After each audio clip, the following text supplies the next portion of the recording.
आज का अपना जो विषय है वो हम पढ़ेंगे कंसेप्ट ऑफ नॉर्मलिटी, यानी सामान्यता की अवधारणा। देखिए, अर्थ और परिभाषा। सामान्यता क्या होती है? ये सामान्यता का मतलब यहाँ पर हम बात करते हैं नॉर्मलिटी, हमारे व्यवहार की बात कि हमारा व्यवहार सामान्य कब है। तो इसको जानने के लिए हम थोड़ा सा इसके बैकग्राउंड में हम जाएंगे। Meaning and definition. जो नॉर्मल शब्द है ना, वो लैटिन भाषा का एक शब्द होता है नोमा, NORMA, उससे निकल कर आया है। इसका अर्थ होता है सम रेगुलेशन, सम रूल, नियम। मतलब ये है कि जो हमारे सोशल रूल्स होते हैं, सोशल रेगुलेशंस होते हैं, सामाजिक मानदंड होते हैं, उनके अनुसार काम करना। इसका मतलब क्या है?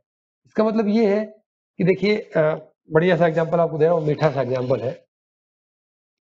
बच्चे को जब भूख लगती है तो वो क्या करता है? वो रोता है, ठीक है। लेकिन जब आपको और हमें भूख लगती है तो क्या हम रोते हैं? नहीं। कारण, क्योंकि अगर हम रोएंगे तो क्या होगा? पूरे कॉलेज में हंगामा हो जाएगा सारा एक टाइम। मान लिया जाए बच्चे सारे आए हुए, सबको भूख लगी। वो बात नहीं है, क्योंकि समाज इसको असामान्य समझता है। वही बात बच्चे के लिए है। बच्चा अगर रोता है तो कहते हैं यार भूख लगी, उसको खाना खिला दो। अगर भूख के कारण बड़ा व्यक्ति रोएगा तो क्या कहेंगे? उसको हम असामान्य मानेंगे। क्यों मानेंगे? क्योंकि उस व्यक्ति ने जो हमारे समाज के मानदंड है, समाज के रूल है, उनको फॉलो नहीं किया। क्योंकि भूख लगने पर समाज के मानदंड क्या कहते हैं? समाज मानदंड कहते हैं भूख लगने पर खाना खोजो, किचन में जाओ, मम्मी को आवाज दो, माँ को आवाज दो, या कहीं कुछ पैसे हैं कोई तो खरीद के खा लो। ये कहता है समाज का रूल। ये थोड़ा कहता है कि आप भूख लगी तो शुरू हो गए, ठीक है।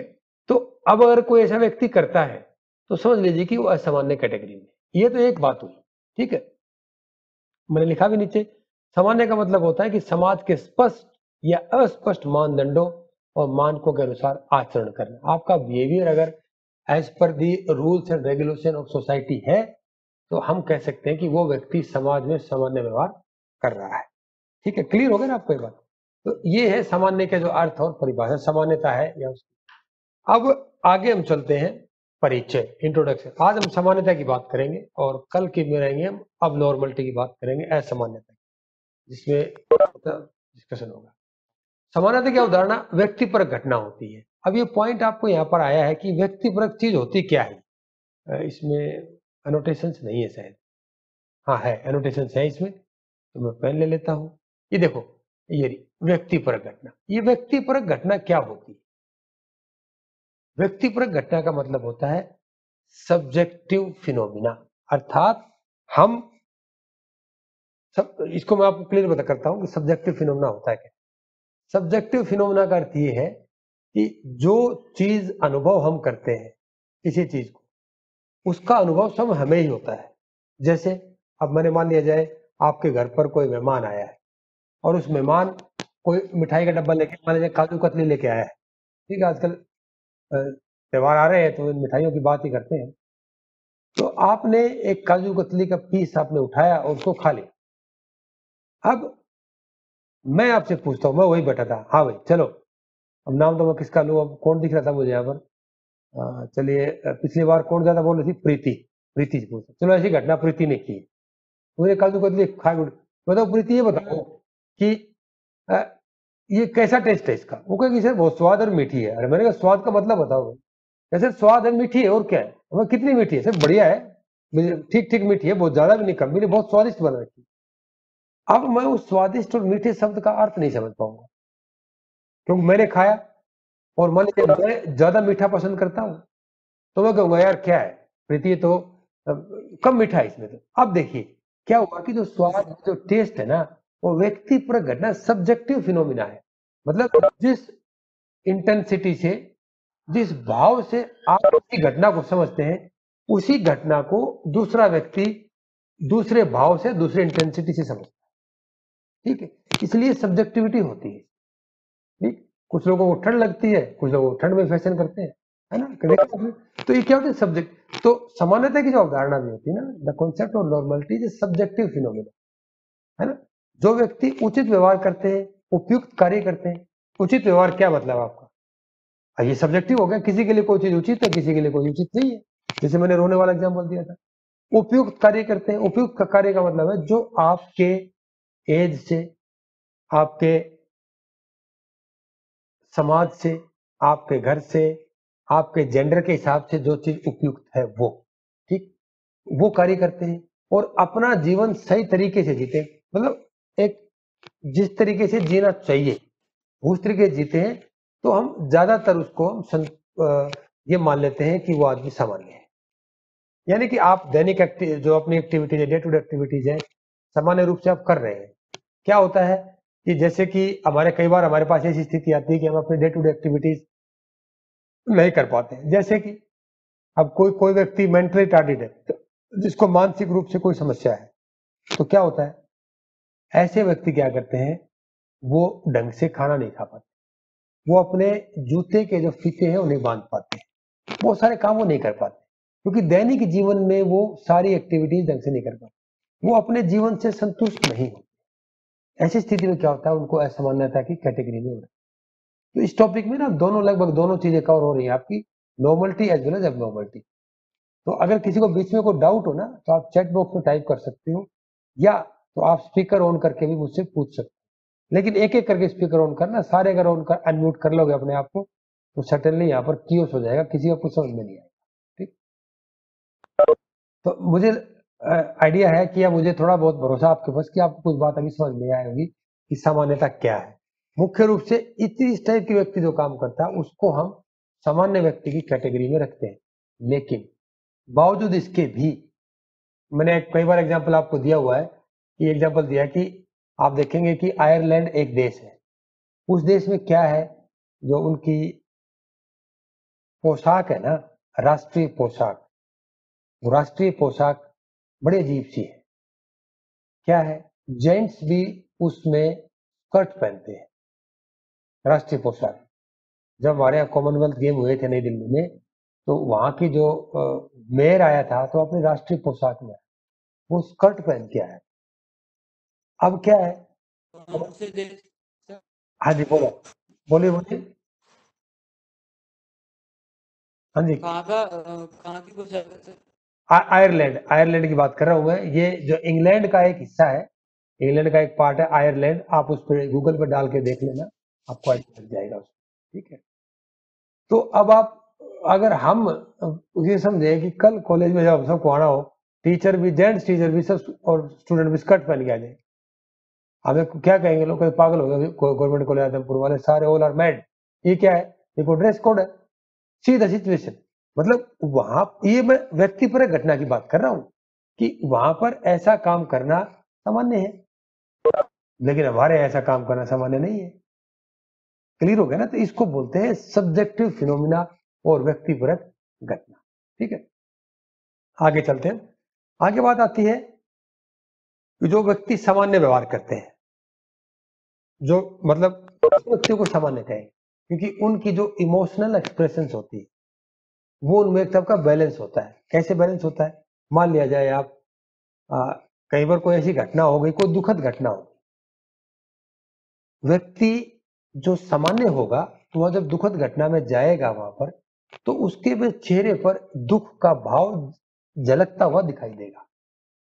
वो कोशिश करेगा कि उस स्थिति में अपने, जैसी वहां स्थिति है उसी प्रकार से व्यवहार करे और बैलेंस्ड करे। ऐसा नहीं है कि भाई आप दुख दिखा रहे हो और बहुत जाकर वहां चिल्ला कर, फाड़ के, गला फाड़ फाड़ के रोने लगे आप, मतलब वो ऐसा नहीं करोगे ना, क्योंकि वहां एक संतुलित सामूहिक व्यवहार हम करेंगे, इमोशनल बिहेवियर हम वहां करेंगे। लेकिन वहीं पर अगर कोई व्यक्ति मेंटली रिटार्डेड है, जिसकी जो आईक्यू लेवल काफी कम है, असामान्य व्यक्ति है, तो उसको कोई फर्क नहीं पड़ता कि यहाँ पर दुख का माहौल है, खुशी का माहौल, उसको अपना व्यवहार करना। आपने देखा होगा शहर में, आस पड़ोस में कहीं ना कहीं कुछ लोग ऐसे होते हैं जो असामान्य होते हैं, उसके माता पिता उनको हाथ पकड़ के ले जा रहे होते हैं, मुंह में हाथ रखे रहेंगे, कुछ बोलते रहेंगे, टेढ़ा मेढ़ा वो चलेंगे। क्या होता है, क्यों, क्योंकि उनको उस स्थिति का अंदाजा नहीं होता है, वो उसको समझ नहीं पाते हैं, कॉम्प्रिहेंड नहीं कर पाते। ठीक है, तो एक प्रकार से सामान्य व्यक्ति कौन है, जो स्थिति के अनुसार एक संतुलित अपने इमोशंस का प्रदर्शन करे। अगर खुशी की बात है, मान लिया जाए कॉलेज में आप हो, और कॉलेज में आपने रिजल्ट आया आपका, और आपने साइकोलॉजी सब्जेक्ट में टॉप किया है, 95-96% स्कोर आपने किया है, तो इस खुश हो जाओगे, वाह सर मजा आ गया सर, आज मैं 95 स्कोर कर लिया सर, मजा आ गया। तो ये वो हम कहेंगे हाँ क्यों नहीं भाई, पार्टी दे। चलो अब नेक्स्ट, मैंने प्रीति का एग्जाम्पल दे दिया, अच्छा एग्जाम्पल देते हैं। और किसका नाम, धीरज, हमारे ग्रुप का एडमिन है, उसकी बात करते हैं। धीरज ने 95% स्कोर कर लिया, तो सबको धीरज पार्टी दे, हाँ सर दे पार्टी देंगे, आज ही देंगे, चलो चलते। ये तो हो गया सामान्य व्यवहार। और वहीं पर कोई दूसरा व्यक्ति है, उसको आगे तो उछलने लगा, हंगामा, नाचने लगा वही क्लास के बीच, और मोबाइल ऑन कर लिया इस टाइप से, वो मैनिक उसने व्यवहार शुरू कर दिया, क्या होगा, वो लगेगा असामान्य, अब नॉर्मल बिहेवियर। ठीक है, तो ये सारी चीजें आती है आपकी सामान्यता में। एक बार पढ़ लो इसको। सामान्य व्यवहार करने वाले व्यक्ति जो होते हैं, अपने सामूहिक अभिव्यक्ति में एक प्रकार का संतुलन पाया जाता है।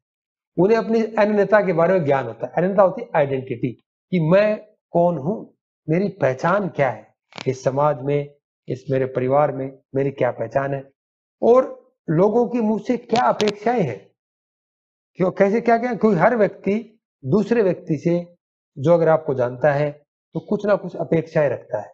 कैसे रखेगा अपेक्षाएं, आपके पेरेंट्स हैं, आपसे अपेक्षा रखते हैं कि इस समय आपकी एक क्लास चल रही है, आप क्लास अटेंड कर रहे हैं। अब कई पेरेंट्स के मन में होगा कि ये लड़का सारा दिन फोन पर लगा रहता है, रात में भी इसको चैन नहीं है, अभी भी कौन सा मास्टर है जो अभी इसको पढ़ा रहा है।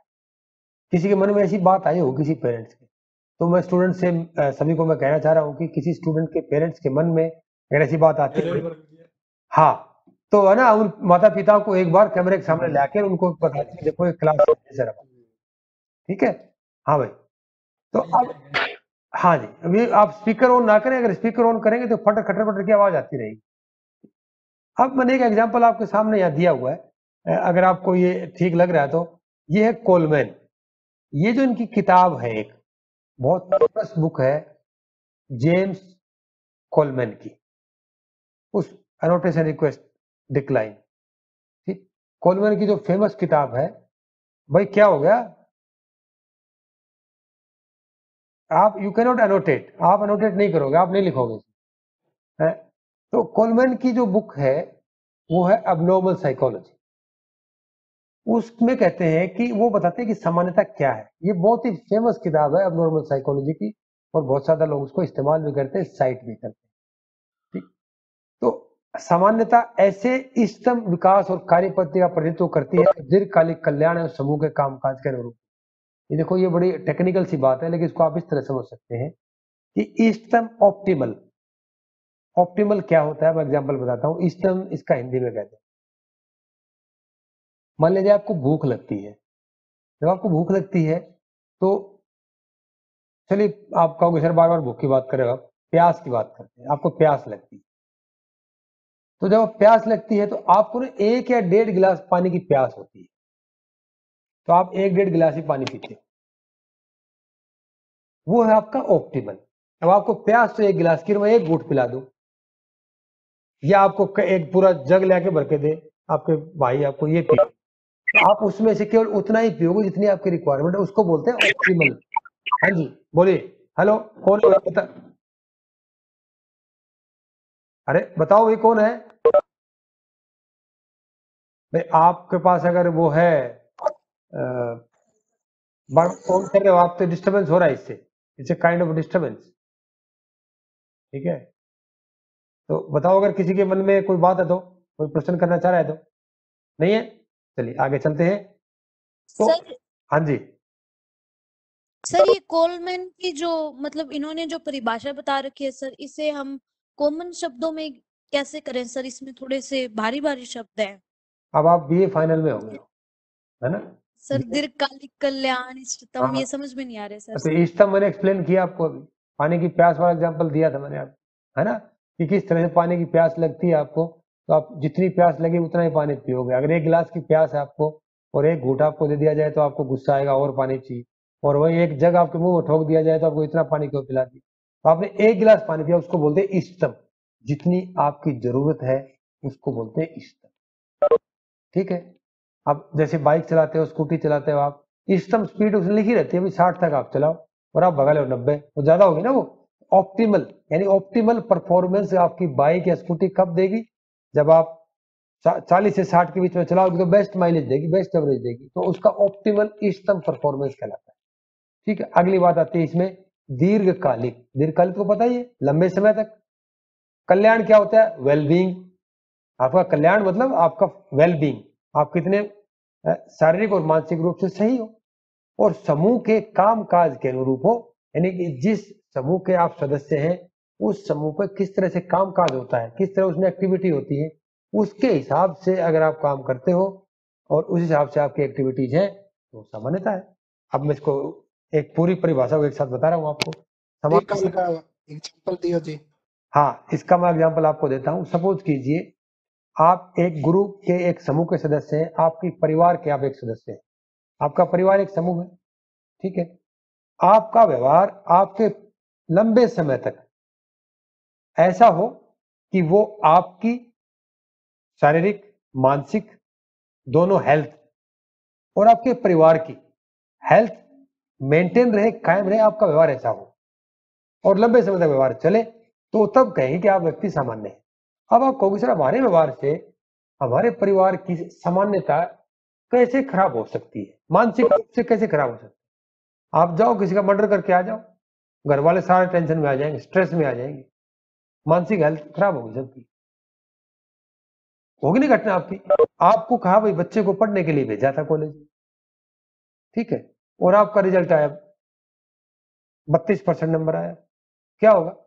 पिताजी लठ उठा लेंगे, है ना, और लठ उठाएंगे तो क्या होगा? 4-5 माँ को भी सुनाएंगे और आसपास में कोई घर का कोई भैंस कुत्ता गाय आ गई तो उसको 2-4 लठ पे आ देंगे गुस्से में, आपको तो लगने ही लगने हैं। तो मतलब क्या हुआ? उन सबकी हेल्थ भी खराब हो समझ में आया? तो मतलब आपका व्यवहार जिस समूह हेल्थ बन थोड़ी खराब होगी, बीमारी होगी हेल्थ खराब तो। हाँ तो आपकी तो कह रहा हूं मैं, और पापा की मानसिक हेल्थ खराब होगी, है ना, गुस्सा आ गया, उनको स्ट्रेस हो गया, और स्ट्रेस के कारण कितनी की परेशानी आ सकती है। और आपके मान ले जो काटड़ा है उसका एक लठ लग गया, उसकी टांग टूट गई, फिर क्या होगा? आपकी इकोनॉमिक हेल्थ खराब होगी, जाके डॉक्टर बुला के उसको पैसा लगा के खर्च करना पड़ेगा, ठीक है। और माँ को गुस्सा जरूर करेगी, 4-5 माँ को सुना दिया पापा ने, तो सारा परिवार डिस्टर्ब हो गया ना। किस कारण से? क्योंकि एक व्यक्ति ने समाज अपने समूह के अनुरूप व्यवहार नहीं किया। आपका समूह कौन? आपका परिवार है, उसके अनुरूप आपने व्यवहार नहीं किया, और ये समस्या आपके लंबे समय तक चलेगी, ठीक है। समझ में आ गई आपको बात? तो इस जो कोलमैन साहब यही कहना चाहते हैं कि जो व्यक्ति अपने समूह के अनुरूप ऐसा व्यवहार करता है कि जो उसका जो व्यवहार है वो उस समूह के और उस सभी सदस्यों की लंबे समय तक उसकी वेलबींग को बनाए रखे, ये बात है, ये है उनका कहने का मतलब इस सामान्यता। तो आप इस टाइप से जो डेफिनेशन है उसको बार बार पढ़ें, और ये चीजें क्या होंगी अगर आप कंपटीशन के एग्जाम की तैयारी कर रहे हैं तो इस शब्दों को आपको समझना होगा, अदरवाइज मुश्किल हो जाएगा आपके लिए। बट कोशिश मैं कर रहा हूँ, मैंने वीडियो भेज दिया आपको और वीडियो में सब कुछ यही है। तो और आगे चलते हैं। अभी हमारा ठीक, एक बार पीछे वाला पेज निकालियो सर। हाँ पीछे वाला पेज निकाल लेते हैं भाई। कौन सा पीछे वाला? इससे पीछे वाला ये वाला, ठीक है, अब अब देखो। निकाल दो। हाँ ठीक है, चलो। परिचय था, परिचय के बाद हमने आपको ये परिचय का दूसरा पॉइंट हमने डिस्कस किया। अब सामान्यता, ये जो सामान्यता की जो बात कर रहे थे ना, मैंने देखा आपको बार बार एक उदाहरण दिया। आपका साफ परिवार कौन दिक्कत है तो ना भाई, बिल्कुल मेरी तरफ से तो साफ आ रही है, मेरे भाई सब आंखें चेक कराओ अब अपने, साफ आ रही है सर। साफ आ रही है ना, देख लो ठीक है। भाई। ठीक है चलो। हाँ कोई ना कोई तो मिलेगा ही अपने, आप लोग कई लोग हैं, अब कौन बोल रहा है इसका तो आइडिया लग ही जाएगा, रिकॉर्डिंग चल रही है, ध्यान रखना क्योंकि तो पता चल जाएगा। अब आपको ये ध्यान होगा कि मैं बार बार जब सामान्यता की बात कर रहा था तो बार बार एक ही बात फोकस कर रहा था, आपका समाज, आपका परिवार, आपका कॉलेज, आपके दोस्त। यानी कि जो अभी तक मैंने सामान्यता की बात की थी वो बात की थी समाज या सोसाइटी के संदर्भ में। अगर आप समाज में अच्छा व्यवहार करते हो तो आपको सामान्य माना जाएगा, आपको परिवार में अच्छा व्यवहार करते हो तो आपको सामान्य कहा जाएगा, कॉलेज में अच्छा व्यवहार करते हो आपको सामान्य कहा जाएगा। लेकिन ये तो था समाज की दृष्टि से सामान्यता, लेकिन हम तो सोशियोलॉजी थोड़ी पढ़ रहे हैं, समाज शास्त्र थोड़े पढ़ रहे हैं, हम तो पढ़ रहे हैं मनोविज्ञान। तो मनोविज्ञान की दृष्टि से, मनोविज्ञान के परिप्रेक्ष्य से सामान्य व्यवहार क्या होता है, सामान्यता क्या, उसके बारे में बात करें। जब हम मनोविज्ञान की बात करते हैं तो उसमें हमारे संवेग। संवेग क्या होते हैं? इमोशन। अभी इमोशंस है, आप खुश होते हैं, हंसते हैं, अकेले बैठ के हंसेंगे तो आपसे मजा नहीं आया, लेकिन आजकल लोग हंसने लगे अकेले बैठ के, क्योंकि मोबाइल में चुटकुला पढ़ लिया, हंस लिया और बाद में देख लिया कोई देख तो नहीं रहा। अगर आपको गुस्सा करना है, कमरे में गुस्सा करना है, क्या फायदा, किसी पे गुस्सा तो करोगे ही करो। मतलब सार्वजनिक अभिव्यक्ति आपकी किस तरह से आप एक्सप्रेस करते हैं ओपनली, ठीक।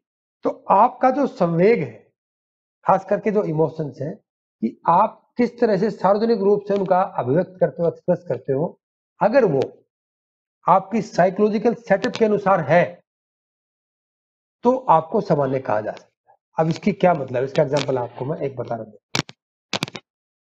अब आप देख सकते हैं आपके सामने एक पिक्चर लगी हुई है, यहां पर ये पिक्चर लगी हुई है, ये देख रहे हो आप सभी लोग? कोई एक एग्जांपल, एक हाँ या ना करके बताए, अनम्यूट करके। आपको पिक्चर यस सर, देख रहे हैं। हाँ, अब आप इस पिक्चर को देख करके आप मुझे ये बताएं कि क्या इसमें ये जो दोनों हैं असामान्य वार कर रहे हैं कि सामान्य वार कर रहे हैं? सामान्य वार कर रहे हैं जी। देखो, सामान्य वार कर रहे हैं ना ये, ठीक है, असामान्य असामान्य वार कर रहे हैं। क्यों असामान्य क्यों लग रहा है? नहीं जी, ये सामान्य व्यवहार कर रहे हैं, ये इसको संभाल रहा है ऐसे लग रहा है। हाँ, और भाई किस तरह से, मतलब आप देखो, इसको ध्यान से देखें, एक बार फिर देखें इस पिक्चर को, कि ये तो सर ये ऐसे लग रहा है गिर रहा है वो, जैसे ये इसको संभाल रहा हो। हाँ, संभाल रहा है इसमें। और क्या लग रहा है बताओ आप? और स्माइल कर रहा है सर बंदा। हाँ, स्माइल कर रहा है, इसका मतलब वो गिर नहीं रहा है। Yes sir. ये देखो, ये आप मनोविज्ञान के छात्र हो गए हो, तो आपको क्या है, आपको ना पिक्चर, हाँ बताओ बताओ, कोई और बोल रहा था? हाँ जी बताओ। कि ये, हाँ, मैंने आपको बताया कि किस तरह से ये दोनों ये स्माइल कर रहे हैं, इसका मतलब ये कि हो सकता है कोई खेल कर रहे हो आपस में, एक दूसरे को पुश कर रहे हो कुछ, तो ये क्या है, ये असामान्यता नहीं कहलाई जाएगी। असामान्यता कब कहलाई जाएगी? कि ये जो बड़ा वाला है, जो चेक शर्ट में है, ये छोटे वाले को लठ मार रहा हो, है ना, या इसको फेंक रहा उठा यस सर। या छोटा वाला इसके हाथ को काट रहा हो या कुछ, वो असामान्यता है। मानव व्यवहार में इसको असामान्य नहीं कह सकते, ठीक है। तो अब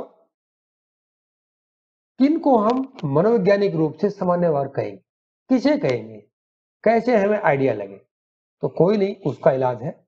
उसका इलाज क्या है कि देयर आर सम इंडिकेटर्स, कुछ संकेतक होते हैं जिनसे हम अंदाजा लगा सकते हैं कोई व्यक्ति सामान्य है या असामान्य है। वो याद रखें, साइकोलॉजिकल इंडिकेटर्स होते हैं। तो ये इंपॉर्टेंट है, इस पे संबंधित आपका कोई प्रश्न भी आ सकता है एग्जाम में, कि write down some psychological indicators that explains the human behaviour as a normal.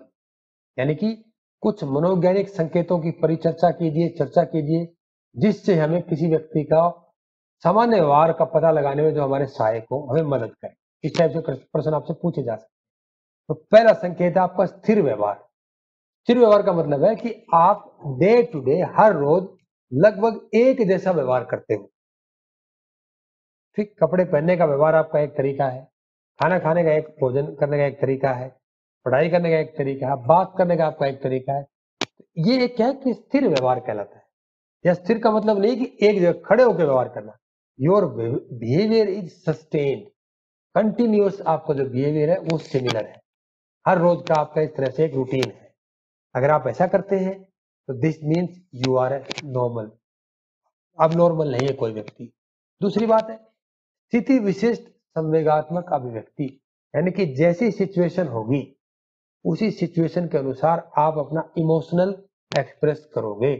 खुशी की बात है तो आप खुश होगे, और खुश भी कितना होना है वो आपका उस सिचुएशन के हिसाब से डिपेंड करेगा। सपोज कीजिए जैसे मैंने रिजल्ट बताया था, अब हम बात करते हैं किसी और बंदे के, बच्चे के नाम जिसकी मैं कुछ को याद आएगा, इसको नाम लो भाई मुझे, क्योंकि आपके लोग अभी नाम भी बहुत कम याद है। लक्ष्मी, लक्ष्मी का नाम याद आएगा। मान लिया जाए लक्ष्मी के 98% रिजल्ट आ गया है, और जब रिजल्ट उसका आया तो हम सब 4-5 बच्चे, लक्ष्मी भी साथ में थी, हम प्रिंसिपल के रूम में बैठे, एक तो ये स्थिति सोचो, आप अपने मस्तिष्क में एक विजुलाइज करो इसको। दूसरी स्थिति सोचो आप कि आपका जब रिजल्ट आया, लक्ष्मी और हम सब पूरी क्लास अपने क्लासरूम लैब में बैठे हुए थे, याद करो लैब में, दो स्थिति होगी। तीसरी एक स्थिति और सोचो कि जब लक्ष्मी का रिजल्ट आया तो लक्ष्मी अपने दोस्तों के साथ कैंटीन में बैठी हुई। अब आप मुझे बताइए कि लक्ष्मी एक है, उसके दोस्त बैठे हैं हर जगह, लेकिन स्थिति अलग अलग है। एक प्रिंसिपल का ऑफिस है, एक क्लासरूम है और एक कैंटीन है। तो अब आप मुझे, आप में से कोई बताइए, चाहे लक्ष्मी अगर आवाज सुनाई दे रही, लक्ष्मी अगर क्लास में है, तो मुझे बताओ कि लक्ष्मी आप खुशी का जो इजहार है तीनों स्थितियों में कैसा कैसा करोगे। लक्ष्मी, ये प्रश्न आपके लिए।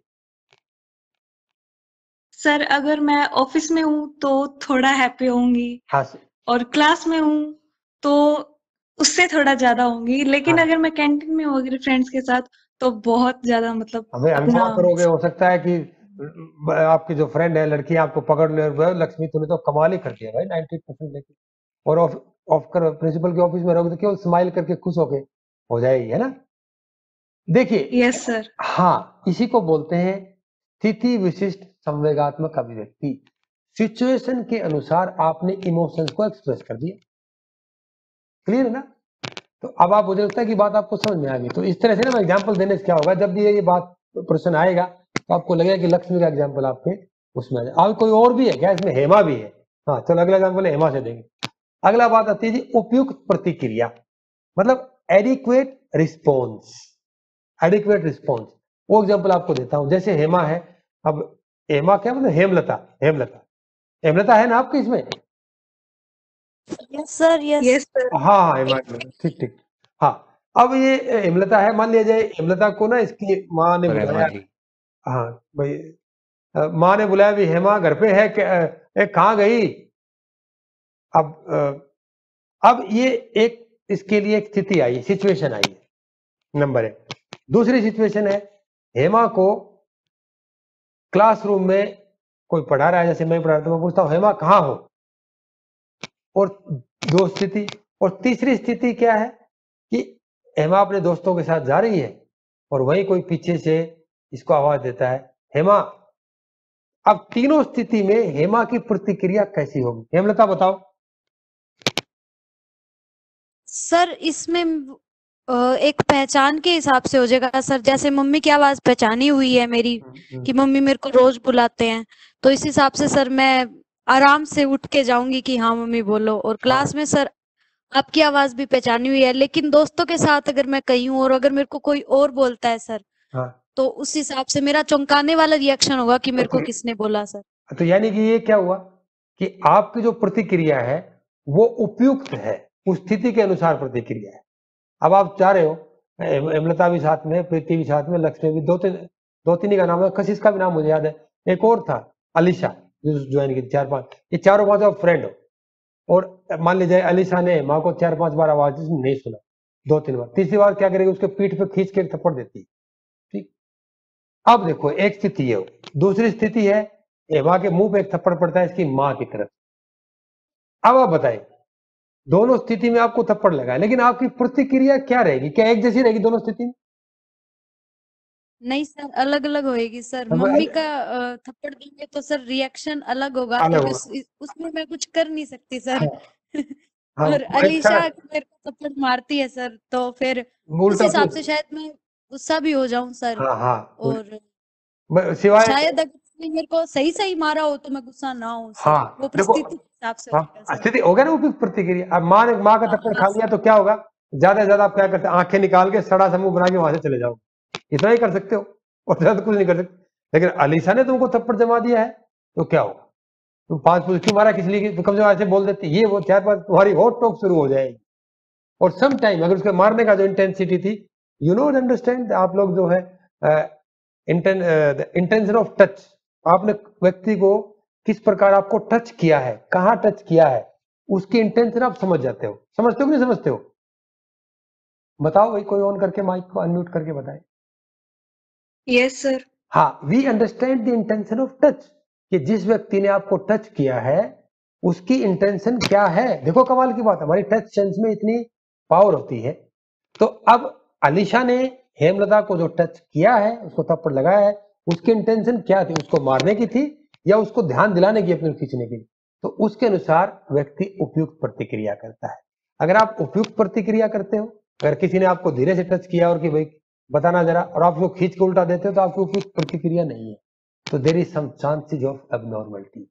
अर्थात व्यक्ति अगर उपयुक्त प्रतिक्रिया करता है, रिस्पॉन्स करता है एडिक्वेट, तो हम उसको अंदाजा लगा सकते हैं, इंडिकेट कर सकता है वो the individual is normal. Clear. अगला है समस्याओं का सामना एवं सहन करने का कौशल। ये भी एक स्किल होती है कि आपके सामने कुछ प्रॉब्लम्स आती है, उन प्रॉब्लम्स को आप किस तरह से हैंडल करते हो। कुछ लोगों की ऐसी बात होती है कि कुछ प्रॉब्लम्स आती है तो उस प्रॉब्लम को किसी के साथ शेयर नहीं करते, चुपचाप उसका सॉल्यूशन ढूंढ लेते हैं और समाधान उसका खोज करके अपने जीवन में आगे बढ़ते रहते हैं। कुछ लोग समस्याओं को समस्याएं ना लेकर चुनौतियां लेते हैं, उनका समाधान खोजते हैं और अपने जीवन को और खुशहाल बनाते चलते हैं। कुछ लोग थोड़ी सी समस्या आ जाएगी, पूरे घर को पूरे मोहल्ले को सिर पे उठा लेते। ये आप कहेंगे कि ये मेरे साथ ही क्यों होता है, हमेशा मेरे साथ ही ऐसा होता है। जब भी मैं मोहल्ले से गुजरता हूं तो बाइक वाले पों करके यहीं से तभी निकलते हैं, तभी धूल उड़ा के जाएगा ट्रक, है ना। तो ये देखिए, यानी the ability to the skill to solve the problem and face the problem. जिस व्यक्ति के अंदर प्रॉब्लम को फेस करने की और उसको समाधान करने की अगर उसके अंदर कौशल है, तो वो सामान्यता का प्रतीक है। बार बार आपको प्रॉब्लम्स आती है, हर बार अपनी प्रॉब्लम्स को क्या आप हर व्यक्ति के साथ शेयर करते हो? क्या हर प्रॉब्लम को आप अपनी माँ के साथ शेयर करते हो? नहीं। जो व्यक्ति सामान्य है वो क्या करते हैं, उन प्रॉब्लम्स को खुद ही सोल्व कर लेते हैं। हाँ, अगर उन प्रॉब्लम्स को आप सोल्व नहीं कर पाते हो, देन शेयर, तब आप शेयर करते हो। ठीक है, that is a normal behaviour. This is also one of the good indicators of normality. Next come संज्ञानात्मक कार्यात्मक उपयुक्तता। ये बड़ा अजीब सा पॉइंट है, एक्सप्लेन करता हूँ। Cognitive functional adequate functionality. Cognition क्या है मैंने बताया हुआ है, अच्छा मैंने पिछली क्लास को बताया था, आपको बताता हूँ। कॉग्निशन में क्या आता है, जो आपका परसेप्शन है, परफेक्शन है, आपकी थिंकिंग एबिलिटी है, आपकी मेमोरी है, अटेंशन, ये सारी चीजें are the part and partial of और the domain of the cognition. ठीक है। अब अगर आपका कॉग्निशन सही से काम कर रहा है, कॉग्निटिव डोमेन के अंदर जो प्रक्रिया है बिल्कुल फिट है, तो समझ लीजिए कि व्यक्ति सामान्य है। अब प्रश्न ये आएगा कि हमें पता कैसे चलेगा कि हमारी कॉग्निटिव फंक्शनिंग प्रॉपर है, सही है। बिल्कुल, अगर आपको कुछ चीज दिखाई दे, मान लीजिए मैं आपको ये दिखाता हूं, तो आपको क्या दिखाई दे रहा है बताएं। विक्ट्री सिंबल सर, दो भी। हाँ, भाई आपको वी का सिंबल भी दिखाई दे रहा है और आपको दो उंगलियां भी दिखाई दे रही है ना। लेकिन याद रखना, आपको दिखेगा एक बार में एक ही, एक बार आप वी देखेंगे, दो उंगलियां देखेंगे। जैसे वी देखेंगे तो आपका ध्यान इनके बीच में शिफ्ट हो जाएगा, दो उंगली देखेंगे तो आप दोनों उंगली बार बार देखते रहेंगे। ध्यान से करके देख लो, आप चाहे आप अपने हाथ से अपनी उंगलियां देख सकते हो। अगर आप ऐसा करें, अगर मान लिया जाए मैं कोई ये किसी की तरफ बताऊं कि चलो बच्चा ये बताओ कि क्या दिख रहा है, कोई कह रहा है कि सर ये तो पिस्टल दिख रहा है, आप मुझे मारने की कोशिश कर रहे हो क्या? आप मुझे बताएं, क्या उस व्यक्ति को जो परसेप्शन है, उसका कॉग्निटिव फंक्शनिंग है, वो सामान्य है? बताइए। नहीं है, क्योंकि उसने कार्यात्मक जो उसको जो उंगलियां जो है पिस्टल दिखाई दे रही है। ठीक है, it's a different thing. Clear हो गया ना? It's very strange. अब हो गया, कमाल हो गया, मैं तो दो उंगली दिखाई दी, इसको पिस्टल दिख रहा, फट से हाथ नीचे करोगे, कोई पंगा ना हो जाए। बोला ठीक है, ठीक, कोई बात नहीं। ठीक, दिस मीन्स इस व्यक्ति के साथ कुछ संज्ञानात्मक रूप से कोई ना कोई समस्या है, क्योंकि that individual is not able to perceive these two fingers as a two fingers. इसके बदले में that individual perceiving it as a type of pistol. Clear? Okay. Next, निर्बाध दैनिक गतिविधियां। निर्बाध का मतलब होता है बिना बाधा के, बिना किसी प्रॉब्लम के, आप बिना किसी एक्टिविटी जो ऐसी कोई उलझन के आप अपनी दैनिक गतिविधियां कर सकते हो। दैनिक गतिविधियां कौन सी है भाई? सुबह आराम से उठे, फ्रेश हुए, आपने पानी पिया, जो भी कुछ आप करते हैं, नहाए धोए, आपने खाना खाया, कपड़े पहन लिए, जूते बांध लिए, आराम से अपने तैयार हो गया, कॉलेज की किताब उठाई, चल दिए। हाँ, फोन भी उठा लिया, कोई बात नहीं, फोन भी लेके आओ गया, सब कुछ आपने कब चल दिया। अब ये आपकी है डेली एक्टिविटीज। अगर इनमें कोई किसी प्रकार की अड़चन नहीं है तो आप व्यक्ति क्या है, सामान्य। अब आप कुछ अड़चन क्या है इसमें, अड़चन है जो व्यक्ति असामान्य होते हैं, अब नॉर्मल होते हैं ना, वो अपना काम स्वयं सारा नहीं कर पाते। क्या करेंगे, बैग रखा कहीं और, ढूंढेंगे कहीं और, क्योंकि they are not able to perceive the things correctly, क्योंकि उनकी जो मेंटल एबिलिटी है वैसी है ही नहीं। क्लियर, ये एक पॉइंट है। तो मतलब अगर आप व्यक्ति अपनी दैनिक गतिविधियां निर्बाध रूप से कर लेता है तो समझ लीजिए ये एक बहुत बड़ा संकेतक है किसका, सामान्यता।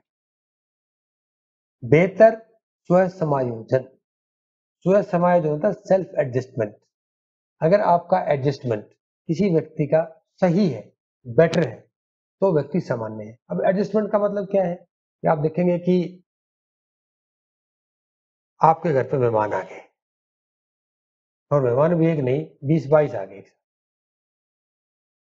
अब आपको उनके लिए सोने का इंतजाम करना है, भोजन का इंतजाम करना है। भोजन का इंतजाम तो हो गया, अब सोने के लिए क्या करना पड़ेगा, इतनी खाट नहीं है, इतने बिस्तर नहीं है, और रूम हमारे पास 3 या 4, वो कैसे सुलाएंगे, तो हम क्या करेंगे, फटाक से अपनी खाट को उठा के बाहर साइड में और नीचे बिस्तर लगाए कि भाई जो बच्चे हैं एक कमरे में, महिला एक कमरे में, पुरुष एक कमरे में, इस तरह सो जाएंगे।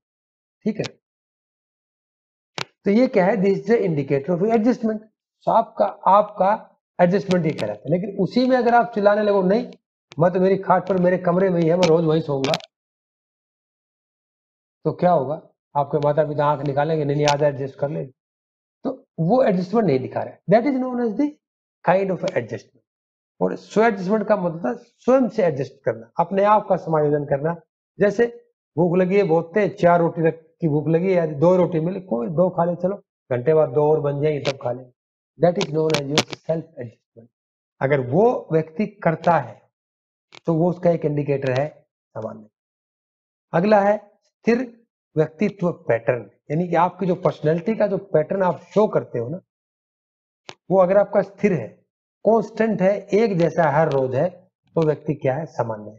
अब इस व्यक्तित्व के पैटर्न में बदलाव कैसे आता है कि अगर व्यक्ति आपका पर्सनैलिटी एक प्रकार की है, मतलब आप क्लासरूम में बहुत अच्छे जवाब देने वाले हो, टीचर के साथ इंटरेक्ट करने वाले हो, बोलने वाले हो आप क्लास, लेकिन अब मैं ऑब्जर्व करूं कि एक बच्चा जो है, कोई और नाम बताओ भाई, कोई, मैंने 4-5 नाम तो ले लिए, कोई और बताओ नाम लेने के सिवा, उसका नाम हिमांशु, याद आ गया, हिमांशु नाम याद आ गया। ठीक, मान लिया जाए हिमांशु जो है, आपको पता है क्लास में खूब बोलता है, हिमांशु है क्या भाई क्लास में, याद? अरे सो गया क्या हिमांशु? Yes sir. हाँ, हिमांशु बिल्कुल बिल्कुल सो तो नहीं कहा था। मान लिया हिमांशु जो है रोज क्लास में आता है, खूब बोलता है, खूब बातें करता है, और 2-4 बार रोज डांट भी खाता है कि चुप रहा कर, ज्यादा मत बोला कर। लेकिन आप देखेंगे पिछले 2-3 दिन से हिमांशु आके चुपचाप क्लास में बैठा, जैसे कि मुंह घुस गया उसका। ठीक, अब आप सब, हम भी सब सोचेंगे अरे क्या होगा इसको, ये तो बड़ा लाइवली था, एंथुजियास्टिक था, अब यानी कि उसके व्यक्तित्व में जो स्थिरता थी उसमें बदलाव आ गया। There is a change in the expression of your personality through your behaviour. Means आप अपने व्यवहार के माध्यम से अपनी पर्सनैलिटी को आप पिछले 3-4 दिन से इस प्रकार से दिखा रहे हैं। क्या हो गया, पैटर्न में चेंज आया है। This means there is some abnormality. Clear. और अंतिम बात करते हैं आज के लेक्चर की है औसत बुद्धि, यानी कि एवरेज इंटेलिजेंस। ठीक है, तो आज के लिए काफी है ना, इतना ही या और आगे चले? सही है सर, इतना ही। इतना ही काफी? हाँ, इतना काफी है सर, नेट भी खत्म हो चुका है। अच्छा, नेट भी खत्म हो गया। ठीक है, औसत बुद्धि, एवरेज इंटेलिजेंस। अगर व्यक्ति अपनी एवरेज इंटेलिजेंस दिखाता है उसको हम सामान्य मान सकते हैं, और व्यक्ति अगर एवरेज से ज्यादा दिखाएगा या कम दिखाएगा, तो यानी कि intelligence is also a kind of good indicator of your normality. ठीक है, क्लियर। तो भाई आज के लिए हमारा इतना ही, और अब अगर किसी को किसी प्रकार का कोई प्रश्न है तो वो मुझसे पूछ सकता है। अगर किसी को कोई प्रश्न है तो आप मुझसे अभी पूछ सकते हैं। चलिए, अब आपके प्रश्न। सर अब नॉर्मल बिहेवियर का रीजन क्या होता है? यस, अब नॉर्मल बिहेवियर के रीजन कई सारे हो सकते हैं। जब हम अब नॉर्मलिटी पढ़ेंगे उसमें भी डिस्कस करेंगे। चलिए, जब प्रश्न पूछ लिया है तो आपके साथ शेयर करता हूं। कई बार ये जेनेटिक भी होता है कि आपके अनुवंशिक, मेन रीजन इसका जो नॉर्मल बिहेवियर का होता है that is your cognitive function, intellectual disability. मानसिक रूप से व्यक्ति अगर सही नहीं है तो व्यक्ति उसमें अबनॉर्मल व्यवहार करेगा। अब उसके लिए किसी को कोई मेंटल डिसऑर्डर हो, स्किज़ोफ्रेनिया हो, डिप्रेशन में है, बाइपोलर डिसऑर्डर है, उसको ओसीडी है, जनरलाइज्ड एंजाइटी डिसऑर्डर्स है, अगर किसी प्रकार को डिसऑर्डर व्यक्ति के अंदर है तो ही व्यक्ति अबनॉर्मल व्यवहार करता है। और उस अबनॉर्मलिटी का व्यवहार, उसका डिसऑर्डर का कारण हो सकता है जेनेटिक, हो सकता है कोई ट्रॉमा, कोई बहुत बड़ा इमोशनल झटका आपको लगा हो, कोई एक्सीडेंट आपने देख लिया हो, ऑब्जर्व किया हो, आपके साथ हो गया हो, तो ऐसी स्थिति में व्यक्ति का व्यवहार अबनॉर्मल हो जाता है। ठीक, तो ये जब हम पढ़ेंगे एक एक करके पॉइंट्स आएंगे। मैंने आपको बताया था this is the simplest semester है आपका। क्यों सिंपलेस्ट है? इसके हर जो आपकी अबनॉर्मल चीजें हम पढ़ेंगे ना, जो डिसऑर्डर्स पढ़ेंगे, सभी का जो सिम्टम्स हैं लगभग मिलते जुलते हैं। अगर आपने एक के सिम्टम याद कर लिए ना, और याद हो भी जाएंगे, हम कई बार पढ़ेंगे तो आप सभी के उस टाइप के सिम्टम लिख सकते। थोड़ा सा अंतर होता है, उस अंतर को समझना जरूरी है और उसी के समझाने के लिए हम क्लास लेते हैं। ठीक है ना? तो ये कारण होता है अबनॉर्मलिटी। कोई और प्रश्न भाई? चलिए, आज का लेक्चर हम काफी हुआ, यहीं पर एंड करते हैं।